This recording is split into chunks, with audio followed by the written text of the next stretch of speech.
Bienvenidos a Perú Conectado, donde te cuento las noticias más impactantes e importantes del momento. Comencemos.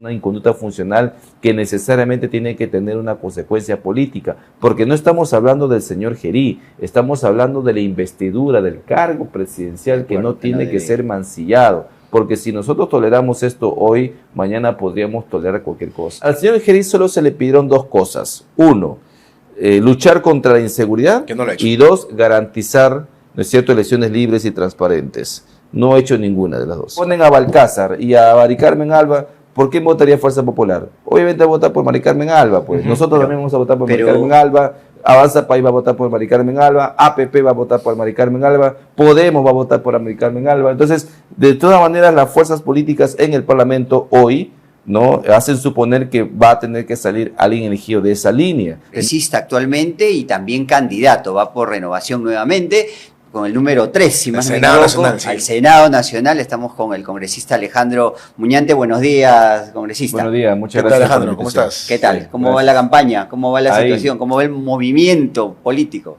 Mira, es una campaña, digamos, bastante, agotadora, ¿no? Es una campaña bastante intensa. Ya han iniciado los puyazos más fuertes. Creo que esto se va a, digamos, se va a intensificar en la medida de los próximos días, y creo que tenemos que estar preparados para todo lo que pueda venir, ¿no? Todo lo que pueda venir. La campaña de por sí misma es una campaña bastante compleja, no solamente por los 32 candidatos que existen y la sábana que vamos a tener que afrontar el día 12 de abril, sino que además es una campaña corta, ¿no? Porque ya faltan 57 días. Imagínate. Y de aquí la gente pues va a pelear hasta incluso a hacer el ridículo, con la finalidad pues de hacerse notar. Y a uno calienta la campaña, ¿no? ¿Usted ya lo ve caliente yo creo cree que todavía? No, yo creo que ya se está calentando. Se está calentando, sí. Ya se está calentando ahora, sobre todo fría. con los encontrones que ha habido entre Fuerza Popular, Renovación Popular. Pero espérense la segunda vuelta, ves, como yo he puesto en Twitter, ¿no? A propósito del caso del señor Gerí, ¿no? Y esto me parece realmente pues penoso, ¿no? Que en lugar de que estemos discutiendo ideas, discutiendo propuestas, estemos hablando sobre la estabilidad de un presidente de la República, ¿no? Cuando se supone él tuvo que ser el primero de ayudar a que las elecciones se den con la máxima transparencia, se garanticen, ¿no es cierto?, elecciones objetivas, limpias, etcétera, sea el meollo del asunto, la persona por el cual hoy se están discutiendo posturas, ¿no es cierto?, propuestas, etcétera, etcétera. Entonces, ahí creo que el señor Gerí, en lugar de ser una pieza que ayude, más bien se ha convertido en estos momentos en un lastre político. ¿Cómo podemos entender, en la entrevista del fin de semana que ha tenido, entender las cosas que ha dicho? Uno, primero, él mismo de su sueldo le paga a una de las chicas, o sea, una asesora. Divorcio, ¿no? ¿Eso es posible? Sí. No, eso no es posible. Eso no está, en un país... A ver, ordenado. Eso no está reglamentado en el Congreso de la República. No está legalizado. O sea, no se puede recibir una persona para hacer prácticas en un despacho. Eso no está reglamentado, eso estaría fuera de la norma. ¿Es tráfico de influencias? ¿Es tráfico de influencias? ¿Patrocinio ilegal de intereses? No lo sé, aquí los penalistas tendrían que ver si es que estamos ante incluso un tema de abuso laboral, qué sé yo, no lo sé, pero el tema es que el señor quería aceptado que efectivamente hubo una señorita que iba a hacer prácticas, según lo que él menciona, a la que él le pagaba directamente, ¿no? Es decir, en negro. Su sueldo, ¿no? Claro, fuera de planilla, completamente le informal, pagaba al contado, ¿no? ¿no? Exactamente, completamente informal. Esa situación evidencia, pues, y esto es como que suma, ¿no? Engrosa la lista de las situaciones por las cuales al señor Gerí se le acusa de tener ciertos favoritismos de las mujeres, ¿no? Sí, pero el problema, digamos, la preocupación que ha evidenciado Fuerza Popular no es para nada deleznable, ¿no? Porque ¿quién ocupará la presidencia en caso de Bueno, sí, evidentemente. Salga, ¿no? Mira, nosotros la posición de Renovación Popular ha sido clara desde el inicio. Cuando estuvimos en elecciones para elegir al nuevo presidente, quien reemplazaba a Saruana, nosotros apoyamos a Cueto. Sí, claro. Lo hicimos de manera pública. Ahora ha salido la doctora Marta Chávez a decir que nosotros nunca apoyamos a Cueto. Bueno, eso es falso.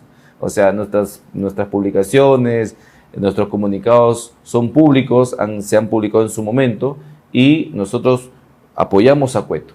Luego, después que Gerí gana las elecciones y se da la vacancia de Dina Boluarte, nosotros apoyamos también la censura del señor Gerí en ese mismo momento, ¿no? Claro, en ese mismo momento, porque fuimos conscientes que para poder elegir al que va a conducir al país desde el Ejecutivo y al que va a conducir el Parlamento, tiene que nacer de una nueva propuesta, de un nuevo acuerdo entre las fuerzas políticas del Parlamento. Sin embargo, la censura no alcanzó los votos necesarios y... ¿Por qué? Porque Fuerza Popular votó a favor de Gerí. Claro, obviamente. Es decir, en contra de la censura. Efectivamente. Y entonces, eso dio pase a que Gerí pueda asumir la presidencia, ¿no?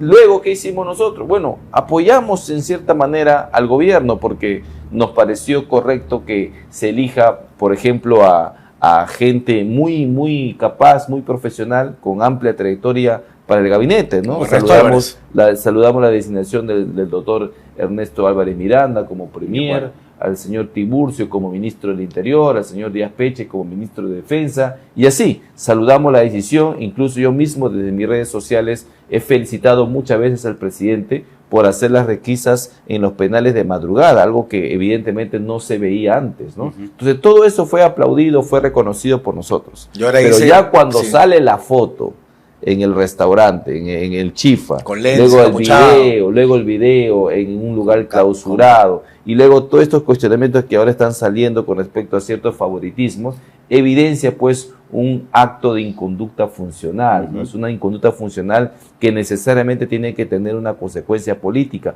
porque no estamos hablando del señor Gerí, estamos hablando de la investidura del cargo presidencial que no tiene que ser mancillado. Porque si nosotros toleramos esto hoy, mañana podríamos tolerar cualquier cosa. Él también ha afirmado de que nunca recibió la notificación por terapias de desorden psicosexual. O sea, que en la denuncia, para poner en contexto a la gente, en la denuncia que hubo acerca del tema de violación, que él estuvo involucrado, si bien es cierto, se indica que él no habría incluido en esa denuncia, así es, pero sí hay una situación de que él debió recibir una notificación por desorden de terapia sexual, no psicosexual, pero él dice que nunca lo recibió. Pero el solo hecho de que más allá que lo haya recibido, ese desorden, ya existe el diagnóstico, ¿no? Eso. Claro, existe una orden judicial expresa que le ordena al señor Gerí en su momento recibir un tratamiento por ese desorden psicosexual.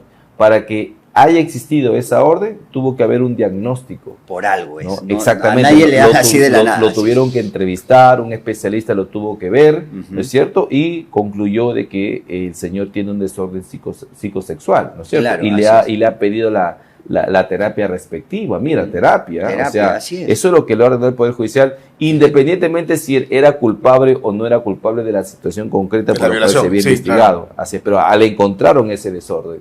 Entonces yo creo que efectivamente el señor Gerí, creo que no ha hecho mucho por tratar de controlar, ¿no?, esa situación, y evidentemente ha salido a la luz todo lo que... ¿No va a generar inestabilidad su salida?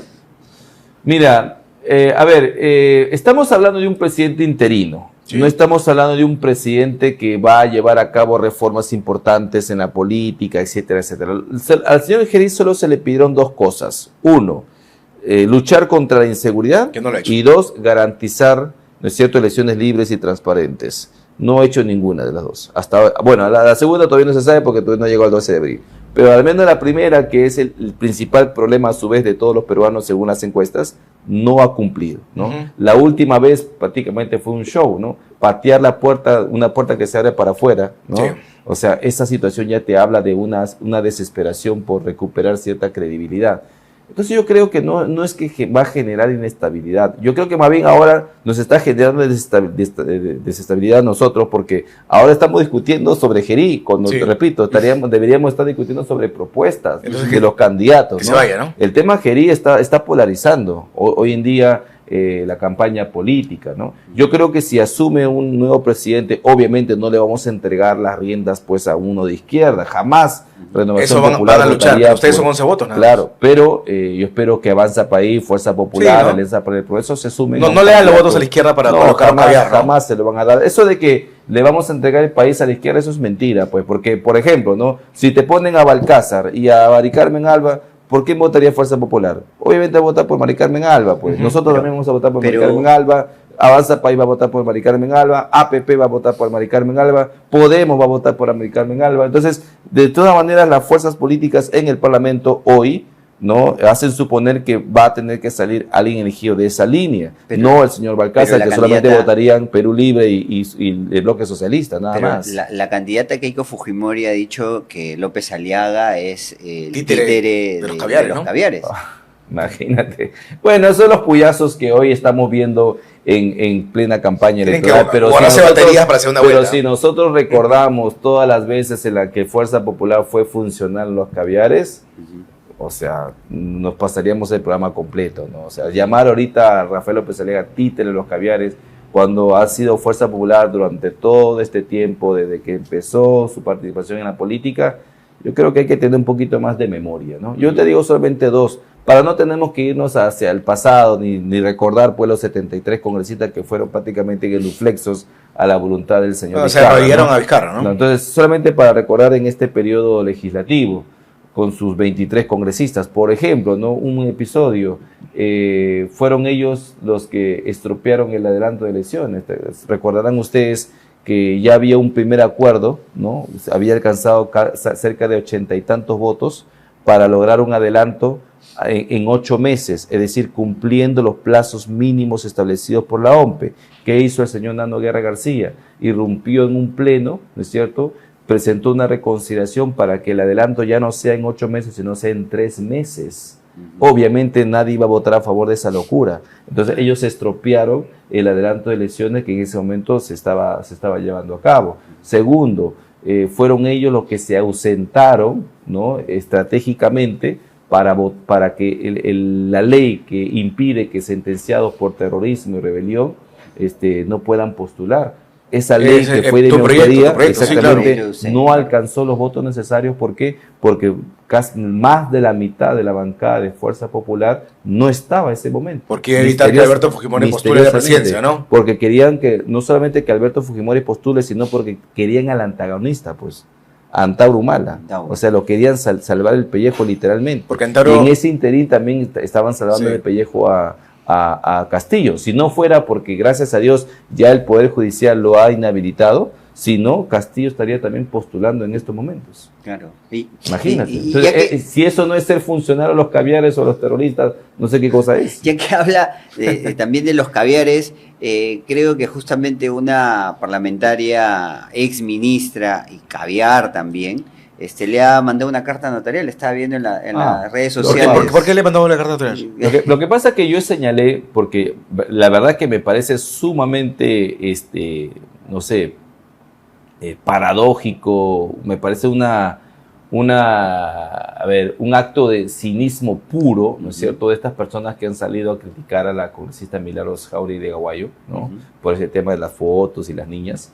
¿No es cierto? Han salido como si ellos fuese pues la reserva moral del país, ¿no? Como si ellos estarían impolutos, libres de todo tipo de culpa, y han salido a cuestionar a la congresista, ¿no? Beto Ortiz, ya sabemos cuál es su pasado. Ellos quieren matar a los niños. Claro, ahora, como si ellos tuvieran de repente un lugar donde recibir a las niñas. Exactamente, como si tuvieran una solución. No, pero la solución para ellos es el aborto, ¿no? El aborto, la mutilación genital, etcétera, etcétera. Bueno, entonces yo dije lo que pensaba en ese momento. Dije, señora Flor Pablo, usted tanto habla de estas cosas. Mire, durante su gestión se repartieron o se distribuyeron los libros que contenían los links pornográficos, ¿no? Esos links que llevaban a los chicos de 3er grado de secundaria a páginas extranjeras donde les enseñaban sobre sexo grupal, sexo anal, masturbación, ¿no es cierto? Y le decían paso a paso cómo deben hacerlo. Entonces, esa situación... Eso estaban en los libros. Claro, estaban en los libros, claro. Y por lo cual incluso ella misma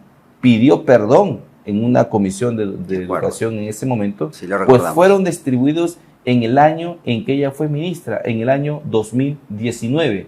Y justamente yo le respondo a la carta notarial y le digo, señora Flor Pablo, para su mala suerte yo fui asesor de esa comisión que investigó supuestamente los textos escolares. Te denuncia de haber mentido. Exactamente. Pero han existido esos links. Por supuesto, y yo tengo acceso a toda esa información, tengo acceso al informe que se aprobó en la Comisión de Educación y que no se vio en el Pleno porque después que se aprobó ese informe, pasaron un par de semanas más y Vizcarra disolvió el Congreso, ¿no? Entonces, yo he sido fui asesor de esa comisión, investigamos, tenemos los documentos, tenemos las resoluciones, y por supuesto le digo, ¿sabe qué, señora? No me rectifico. O sea, ha sido una cantaleta, una porque sí fue durante su gestión. O sea, ella dice, esos libros fueron del 2018, sí. En el 2018 se editaron los libros, se elaboraron los libros, pero en el 2019 se repartieron. Y ella fue ministra desde marzo del 2019. Por eso es que ella misma en una declaración, y yo lo publico allí en mis redes sociales, ella en una entrevista con El Comercio dice claramente que, perdón, o lo dio al Comercio o lo dijo públicamente, pero El Comercio lo recogió, ¿ya? Y dijo que todavía habían libros en el almacén. O sea, por supuesto que se fueron repartiendo poco a poco, pues, o sea, no, y eso fue la afirmación que yo hice. O sea, sobre eso yo no me rectifico de ninguna manera. Que ella lo hizo, que ella elaboró el link, que ella lo colocó, obviamente no. Fue en la gestión del señor Daniel Alfaro, por lo cual también el señor ya ha sido denunciado por el Congreso, ha sido inhabilitado por el Congreso de la República. Perdón, ha sido acusado por el Congreso de la República y hoy está llevando un proceso en el Poder Judicial.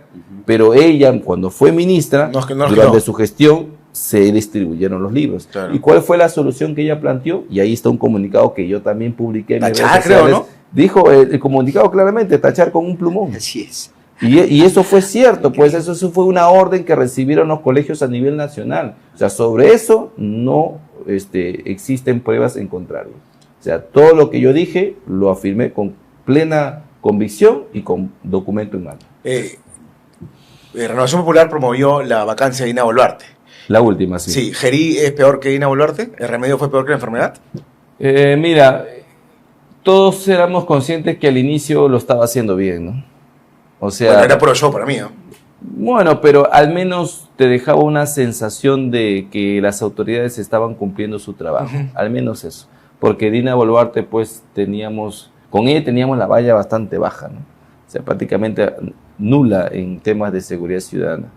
Y cuando Gerí entró, se vio el cambio. No teníamos un ministro como Tiburcio, ¿no? Un ex... Premier como Ernesto Álvarez, ¿no? Ernesto Álvarez, Díaz Peche. Teníamos a un ex GEIN como ministro del Interior, o tenemos hasta hoy, y a un ex Chavín de Huántar como ministro de Defensa. Entonces, el combo completo, ¿no? Y eso te daba ciertas luces de esperanza de que al menos se podía controlar o mitigar la inseguridad. Y eso es lo que veíamos en los primeros días, ¿no? Pero la cifra de muertos se mantiene, pero ¿no? Lamentablemente, claro. Hace poco ha fallecido un exactamente. Entonces la situación no ha mejorado, la situación ha empeorado.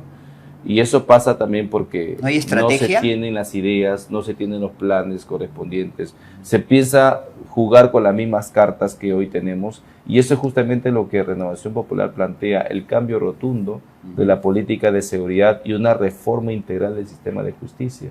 Porque de nada va a servir que la policía salga a hacer operativos si todavía tienes a una fiscalía o a un poder judicial que le busca la sin razón para soltar libre a los delincuentes, ¿no? Eso también tiene que cambiar. Gerí ha advertido que si sale se pone en riesgo el proceso electoral. Dice que su censura puede influenciar en el proceso electoral en curso. ¿Eso es falso? Porque son órganos completamente distintos. El Jurado Nacional de Elecciones es un órgano autónomo.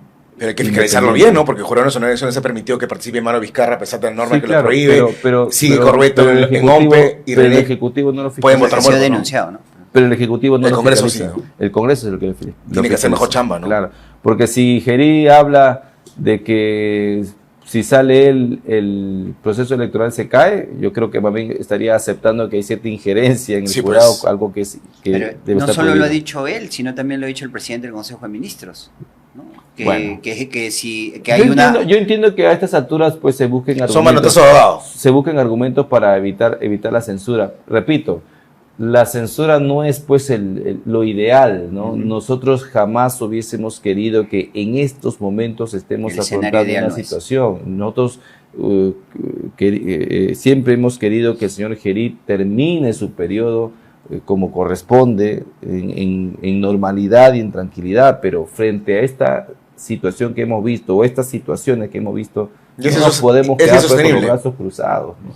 Pero igual no se puede dar el paso de censurar a Gerí sin ver quién asume, ¿no? Y eso es lo más importante, porque hay un miedo, yo creo que justificado, para que no ingrese un Sagasti 2. Ya hemos visto el Merinazo, ¿no? Sí, y que no se repita, ¿no? En el tiempo de Sagasti fueron otros tiempos, porque, a ver, todos los congresistas o las bancadas que votaron a favor de su vacancia, de la vacancia de Vizcarra, dieron un paso al costado. Se acobardaron y no pudieron votar, en esta oportunidad, no pudieron participar para esta oportunidad postular a presidencia o la... Exactamente. En esta oportunidad no existe esa situación, y creo que frente a candidaturas como, repito, como Mari Carmen Alba o Alcázar u otro, al menos estas bancadas que ya tenemos cierta inclinación por una persona, vamos a votar por alguien que evidentemente no cree sea ni Flor Pablo, ni Susel Paredes, ni que haya marchas, ¿no? si es que es elegida Mari Carmen Alba.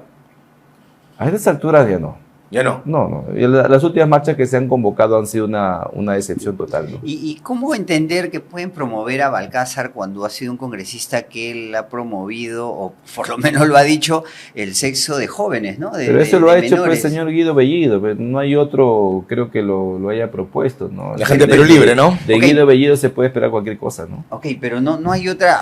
Bueno, ok, la izquierda entiendo que puede promover a quien sea, pero digamos alguien que tenga una mejor capacidad, ponerlo que no hay. No tienen. No tienen cuadros.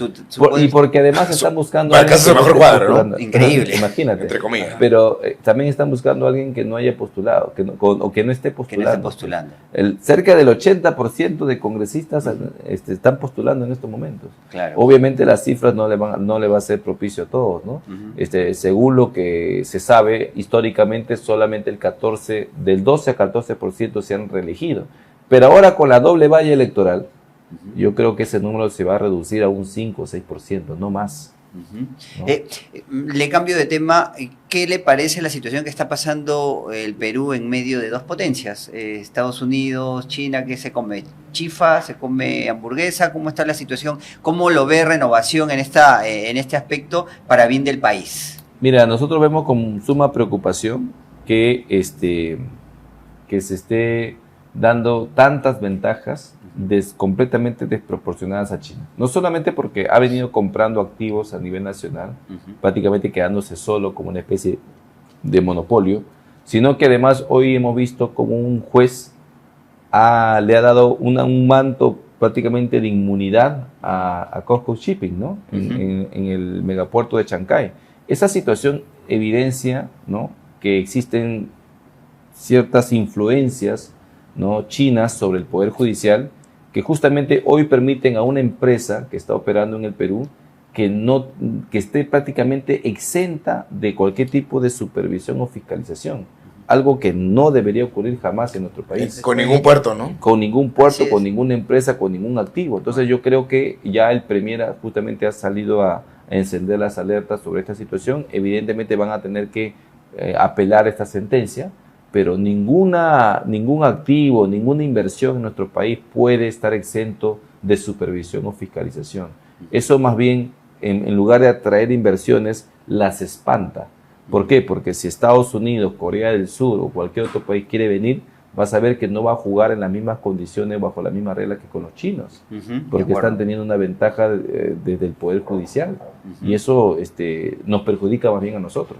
Entonces yo creo que el Perú es hoy, digamos, es un país bastante atractivo para las grandes potencias, ¿no? Ya hemos visto que Estados Unidos va a invertir $1.500 millones para repotenciar la base naval, ¿no?, del Callao. Luego tenemos el proyecto de construcción de una base espacial en Talara. Entonces estamos siendo bastante atractivos. Lo que hay que hacer ahora es procurar que estas negociaciones o estos acuerdos, estos contratos, sean beneficiosos para todos. Beneficiosos para el que invierte y beneficiosos para el país, ¿no? Porque también los peruanos tenemos que ver digamos, el resultado de estas inversiones. Además, eso es lo más importante, ¿no? Que entren las inversiones. Exactamente. De cualquier país, pero que lleguen, ¿no? Y darle las mismas condiciones a todos, ¿no? A Desde todos. el momento que tú le das a China una ventaja sobre otros inversionistas, ahí estás rompiendo y estás quebrando la igualdad que debe haber entre todos. Claro, una inversión no debe decirse que es un país chiquito ahí, o sea, porque ya invirtieron ahí, no puede. Es como prácticamente ahorita con esta sentencia del Poder Judicial, esta inversión se ha vuelto como una especie de isla, ¿no? Ah, sí, eso es China, ¿no? chiquita. Como una embajada, Así es. como una embajada china en el Perú. ¿Con quiénes creen que va a pasar Rafael López Aliaga a segunda vuelta? ¿Con López Chao o con Keiko? Bueno, López Chao está creciendo según las encuestas del CIT, ¿no? Sí, Hemos está en visto 6%, que ¿no? Está creciendo, en algunos casos, incluso en estas casas de inversionistas, De acuerdo. también a López Chao lo ponen como segundo. Ahorita no se podría afirmar, ¿no? Con quién pasaría Rafael López Aliaga. Está Keiko Fujimori, siempre expectante, ¿no? Con un voto duro. El voto duro albertista, ¿no? Sobre todo en la selva del país, ¿no? Es fuerte en Oriente, sí. En Oriente está fuerte Keiko Fujimori. López Chao está fuerte en Puno, en el sur, ¿no es cierto? Rafael López Aliaga sigue fuerte en Lima y hoy está conquistando también el norte. También el sur, ¿eh? Pero también está yendo al sur y eso es lo importante, ¿no? Arequipa, por ejemplo, Junín, todo lo que es el Perú, el centro del Perú, y también regiones como Tacna, como Moquegua, e incluso en algunos casos Puno, en algunos sectores, Rafael está creciendo. ¿Y cómo va Renovación, López Aliaga, cómo va con el contacto con los jóvenes, con la generación Z?